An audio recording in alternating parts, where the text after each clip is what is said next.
There is safety in the shadows for this young Zimbabwean.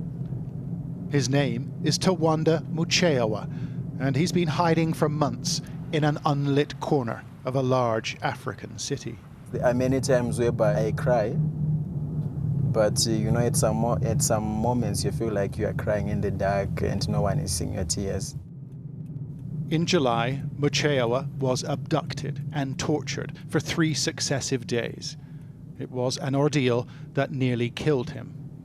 Now he wants to bring those responsible to justice. My abduction is 1 in 1,000, and something must be done to stop the Zimbabwean government. The 22-year-old was sitting in a car in front of this shop in the city of Bulawayo when a group of men, thought to be members of the security services, seized him and stuffed him in the back of a pickup truck. He says he was driven out of town and tortured and sexually abused for the following 72 hours. It's an experience that will never leave him. Some day you feel like you're now okay, then the other day you're breaking down, the other day I'm shaking. So, you know, it's now sort of my life now is like a roller coaster, it's ups and downs. So I'm so traumatized, I think I can say. Human rights lawyers say dozens of government critics and activists have been abducted in the last few years. But this alleged abduction was caught on CCTV, the camera even capturing a license plate belonging to one of the team members involved. The government, they know exactly who abducted me. They know the perpetrators, they know the people who were involved. They have all the details in black and white. The vehicle registration on the pickup was traced to a car rental company called Impala. And activists have called on the firm to release the name of the person who rented it. But Impala refused. So this group locked the company's staff in their office in protest. The head of Zimbabwe's student union has also called on Impala to release the information, but he was attacked by unknown assailants when he attempted to hold a press conference.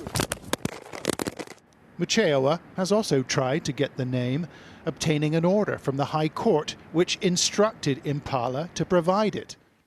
But in this letter, the company says the Zimbabwean police has already taken the relevant files.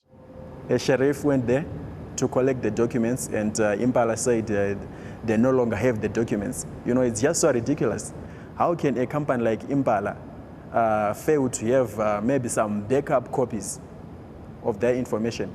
You know that your car was used to commit a crime against humanity, which is a crime at international law. Sky News has discovered that the man who runs Impala, Thompson Dondo, is a fugitive from British justice. He ran a nursing agency in the UK, but left the country after he was charged with immigration offences. In a statement, Cleveland police told us if he attempted to re-enter the UK, he would be placed before the courts. In response, a spokesperson for Impala said his court case dragged on for more than 13 months. He legally left the UK as he had no means to sustain his livelihood. Has the abduction radicalized you? 3 days of being tortured, 3 days not knowing what is going to happen to you, people discussing about how they are going to kill you. You know, in a way, it really changes your mind. And I think, in my case, I think it made me to see that, you know, there is nothing to live for if you don't have freedom. The government has not commented on claims made by Tawanda Muchehiwa, although it's accused people of faking such incidents in return for Western funds.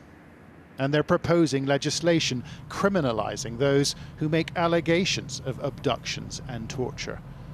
But this 22-year-old exile will not be silenced. John Sparks, Sky News.